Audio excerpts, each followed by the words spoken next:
The State Department audit dropping smack dab in the heat of the presidential race. The Inspector General's report cites long-standing systemic weaknesses related to communications. It says those problems started before Hillary Clinton's appointment as Secretary of State. However, it singles out her failures as more serious. The review comes after revelations that Clinton exclusively used a private email account and server while in office. She sent more than 1,000 emails later determined classified, some of them top secret. Fox senior judicial analyst Judge Andrew Napolitano on why this is a big deal. It disputes the heart of Mrs. Clinton's defense. The heart of her defense was that she complied with all State Department regulations and that what the FBI has been doing is just a security review. We now know from Director Comey's own words the FBI doesn't do security reviews. We now know that this was the security review. The security review is a review of how the State Department keeps safe the secrets entrusted to it. And Mrs. Clinton flunked that review.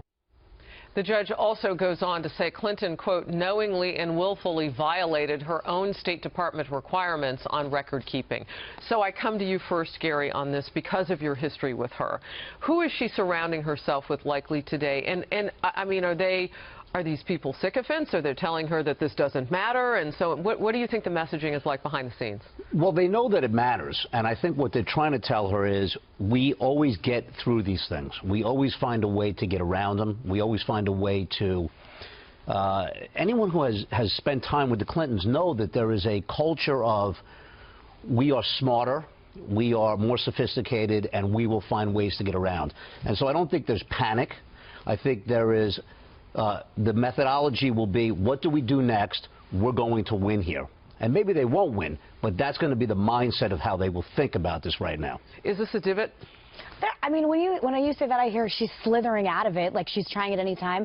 I'm not a lawyer. I'm not Attorney General. I don't know anything like this. How do you choose not to cooperate? I don't understand. If I'm under investigation for something, I can just opt out, and not just her, but Huma Abedin, because maybe there's some legalities about her being Secretary of State. I've said it before. I'll say it again. Henchwoman Huma's emails should be public record along with Hillary Clinton's, and I don't understand why there's still this triple standard for them. Kirsten, I heard you say in the green room whether or not you think this matters all that much. In the big picture of Hillary Clinton running for president, your thoughts?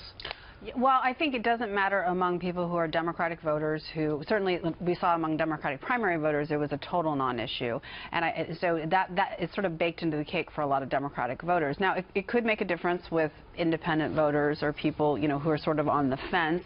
But, you know, this is probably the most indicting thing that we've seen. You know, this is an independent review. This isn't a partisan attack, and showing that they, unlike previous secretaries of state, she did not participate. And so you had John Kerry participating, Madeleine Albright participating, you know, and for some reason Hillary Clinton doesn't think she has to participate. That's pretty damn. So let's talk about Donald Trump's ability to seize on this controversy, because we know the nickname he has come up with Hillary Clinton, and that is Crooked Hillary. But to Kirsten's point, it just doesn't seem, Gary, that it's reaching beyond those who have already decided to support her. They have unwavering support. Like, this isn't going to further dent their support for her. Well, look, I should tell you that I'm not going to give my own personal political opinion, but I do think that Donald Trump will win this election. And he will win this election because of the math. Jeffrey Gundlach, Sandra, I know you know who he is, a great investor who looks at things just from a number standpoint. Events like the email scandal and the way Donald Trump will attack anything like this will get those independent voters. All you have to do is spend time outside of the country, you know, running around the country as I do. And when you talk to people and the frustration they have with government in general, this is the type of thing that makes them think, why do we want to go back to what we've already seen? Why do we want to have a candidate who's already been part of the establishment? So this all just plays right into Donald Trump's. Fuels that outsider hunger, that thirst for that. Yep. Kirsten, I want to come back to you because a couple things are making news right now. So both political parties are responding in their chairs. The DNC has a list of people now that are supporting, you know, Hillary Clinton and all of this, and the pushback is actually even coming somewhat from the State Department that now is saying, well, you know, again, just to reiterate, there were predecessors to Hillary Clinton that had this go on. on, so on and so forth, but they still single her out as being more serious at this point. And then you've got the RNCs. The Inspector General's findings are just the latest chapter in the long saga of Clinton's bad judgment that broke federal rules and endangered our national security. It goes on to say this detailed inquiry by the Obama appointee makes clear Hillary Clinton has not been telling the truth since day one, and her aides' refusal to cooperate with this probe only underscores that fact. So it's taking on new life minute by minute. Yeah, well, look, I think... Does she have to respond to this? First of all, she didn't... She should respond to it. I don't know if she will, or she'll respond probably with some sort of, I've already addressed this. I already said I probably shouldn't have done it, and let's all move on. I'm sure that's going to be her approach to it. But I think that in the, it's just not true that other people didn't have their own servers. That's the big difference. So here. it's not have email. They have private email. The fact that they the server keep saying that it's just not a true statement. So I think so they're going to focus on what they can, which is other people had their own emails, but that's not really the problem. The problem was the server. And the problem was that, in the beginning, the story has just changed. So I think in the beginning, she actually was okay. People kind of said, okay, she made a mistake, until it became clear that what she's saying wasn't true. So the interviews and the findings of this report, to your point, are based on interviews with current Secretary of State John Kerry, his predecessors, Madeleine Albright, Colin Powell, and Condoleezza Rice. But Kirsten hit the key point here, and Megan, get you in on this as well. They didn't have private email servers in their home. Well, when I think about this politically and broadly about what's going on, she's having a really hard time coalescing support from Bernie Sanders supporters. She's having a hard time getting Democrats to come on board. More than anything, Bernie Sanders supporters feel that she is corrupt and she's stealing this election. This narrative that she thinks she's above the law, she should have her own private email server, she's traded national secrets in whatever capacity illegally, or whatever she did that was illegal, and showing classified information on her private server. This just plays into the narrative that she's corrupt, crooked Hillary, that she'll do anything. It's this Clintonian attitude that we're above the law, I can do anything I want, and I think, quite frankly, many people in America, especially millennials, just aren't going to buy it this time. I want to get this in. So the Romanian hacker, Marcel Laser, known as Guccifer, has pleaded guilty just this morning in federal court to 2 counts of computer hacking charges tied to his illegal intrusion into systems belonging to former U.S. government officials. On the list, of course, is Hillary Clinton. We know from an interview that he did with our own Catherine Herridge that he claimed that he was able to access a private email server belonging to Clinton quite easily. So this plays a part of the story now, too. I mean, all of this in one day. Well, I was just thinking about Senator Sanders making the decision not to bring up those silly emails or whatever it was. Biggest mistake of his campaign. No. Biggest mistake of his campaign. I'm sorry, saying yes, biggest mistake of his campaign, but if you're in the Trump strategy room right now, you think it's great, because the general population has not heard a lot about this, because Sanders did not want to make it an issue. If you're sitting there in the Trump strategy room right now, this is the greatest thing, because this is going to be something that you're going to press every single day. If I were Trump right now, I would get an ad out today. I'm getting message that's something that I had wanted to show you, because I don't know if you guys remember the last time that President Obama really talked about this in detail was with our own Chris Wallace on Fox News Sunday just a few weeks ago. And remember, previous to that on 60 Minutes, he really came out full-throatedly and defended Hillary Clinton. Oh, she won't have anything to worry about. He seemed to be a bit more cagey when he answered Chris Wallace's question about the email server scandal then. Watch, and then we'll talk about it. I've got to be careful because, as you know, there have been investigations, there are hearings, Congress is looking at this, and I haven't been sorting through each and every aspect of this. Here's what I know. Hillary Clinton was an outstanding Secretary of State. She would never intentionally put America in any kind of jeopardy. You've got to be careful about this, Kirsten.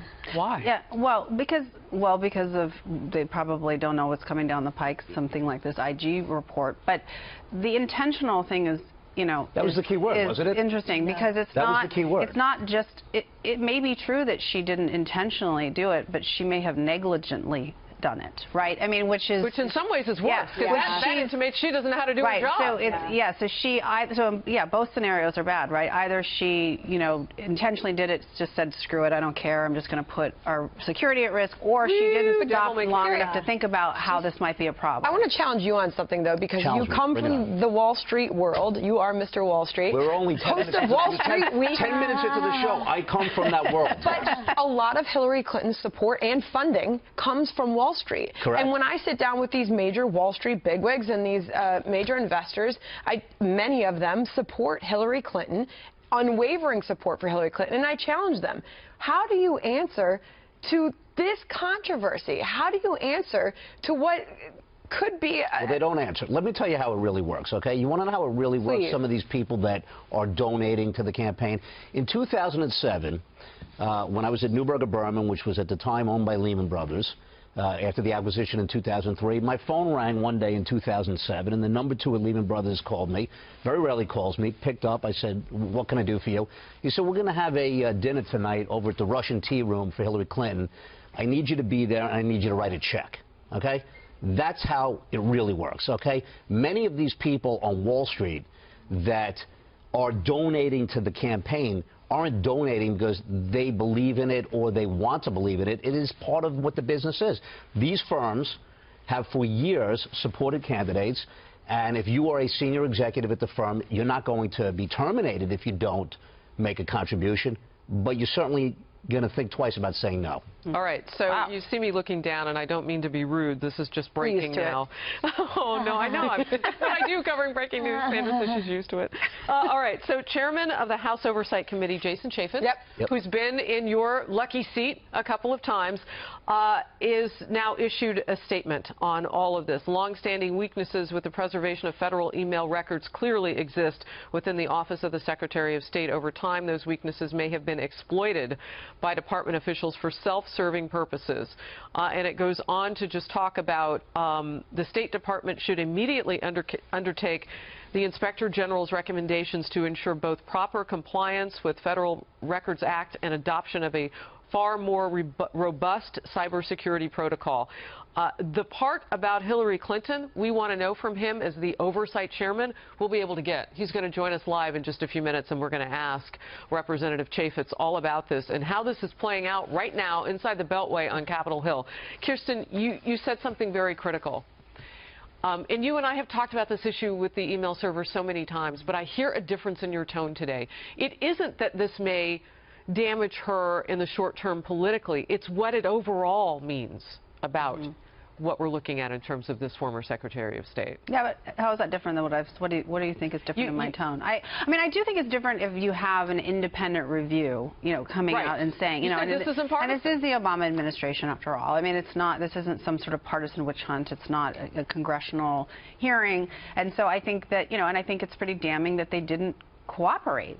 I mean, that just jumps out at you. And by the way, when you say they didn't cooperate, of course, we know that Cheryl Mills, Jake Sullivan, and Huma Abedin are among those who did not cooperate in this investigation. Yeah. Right. Yeah. And I mean, why? I mean, why would they not cooperate, especially if there's nothing to hide? I don't. Then you should be. I mean, I just think it's your duty, frankly. It's your duty to cooperate with this investigation and help get all the facts out there. And thank you for that, because you asked me how the tone had changed. Yeah. And I specifically had spoken about the FBI when Huma Abedin had talked.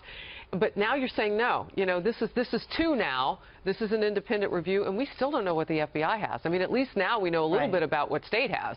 Yeah. Are you concerned for this candidate? Well, yeah. I mean, I think the email issue has been it's an issue for her. There's no question. But I also think having the IG report saying also that you failed to preserve the records the way that you're supposed to preserve them. I mean, these are pretty problematic things. This is not something that I mean, it's something you should take very seriously. Having worked in the government, having access to classified information, it's something that you are trained to handle very carefully. Watching the president kind of couch his terms in terms of we have to be careful moving forward makes me wonder what the White House knows ahead of all of this.